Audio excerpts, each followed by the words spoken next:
Halloween approche et à cette occasion, je vous ai déniché 3 histoires, des histoires qui font peur et qui s'inspirent de faits réels, et ça a donné lieu après à des légendes parce qu'on sait pas vraiment qu'est-ce qui est vrai et qu'est-ce qui est faux dans toutes ces histoires. Si vous avez envie de vous faire peur, je vous souhaite un bon visionnage. La première histoire est celle du tunnel d'Inunaki. Inunaki est un petit village situé dans un coin perdu de la campagne japonaise. Des rumeurs circulent à propos de ce lieu depuis les années 1990, surtout sur internet. Ce village abandonné ne sera accessible que par un tunnel qui a fait parler de lui pour des faits sordides. On raconte que dans ce tunnel, des actes de cannibalisme, de torture, de violence, d'inceste et de meurtre ont lieu. Pour comprendre ce qu'on en dit, il faut remonter aux années 1980 et plus précisément en 1988.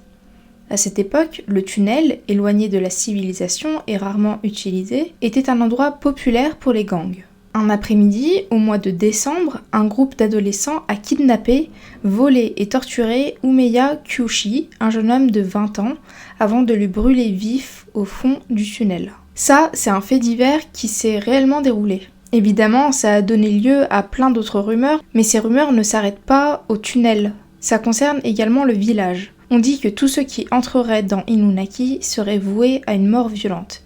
Il existerait même un panneau à l'entrée du village où il serait écrit « La constitution japonaise n'est pas en vigueur ici », ce qui signifie que toutes les horreurs sont permises à quiconque s'y aventure. D'ailleurs, on connaît personne qui serait revenu de ce village. Aujourd'hui, le tunnel Inunaki, ou aussi appelé par les Japonais le tunnel du chien hurlant, est considéré comme l'un des endroits les plus hantés du Japon. De grosses briques de béton bloquent son entrée, bien que certains aventuriers parviennent à entrer malgré tout.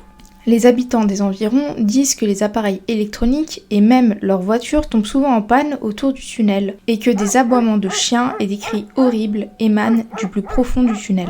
La légende de ce tunnel et de ce village a même été une inspiration pour le film sorti en 2020, Le village oublié, réalisé par Takashi Shimizu.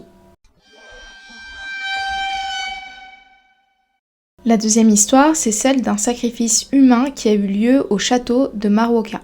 Pour que vous compreniez mieux cette histoire, il faut d'abord que j'explique ce qu'est un Ito-bashira. Oui, j'assume, je fais aucun effort pour le prononcer en japonais. Le Ito-bashira, c'est un type de sacrifice humain qui a été pratiqué au Japon jusqu'au XVIe siècle.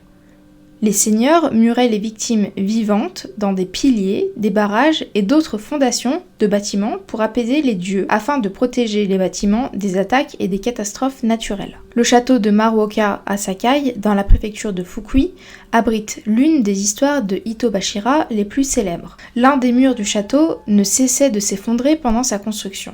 Peu importe à quel point il était renforcé. Face à tous ces échecs, on a suggéré au seigneur du château de faire un Ito-bashira. C'était ce qui apparaissait comme la meilleure solution pour que le mur arrête de se casser la figure à chaque fois. Pour le sacrifice, on a choisi une paysanne borgne qui avait des enfants. Elle s'appelait Oshizu. Cette pauvre mère de famille a accepté à la condition que l'un de ses fils soit fait samouraï après le rituel de sa mort. La demande fut acceptée et Oshizu fut enterré sous le pilier central du donjon du château. Malheureusement, les seigneurs du château n'ont pas tenu leur promesse, et ses fils ne sont jamais devenus samouraïs. Par la suite, les douves débordaient à chaque pluie printanière au moment de couper les algues. Il y avait donc des inondations fréquentes, et les habitants se sont mis à penser que c'était les larmes de chagrin d'Oshizu, et ils ont érigé pour elle un tombeau pour apaiser son esprit. Le poème suivant a également été transmis de génération en génération.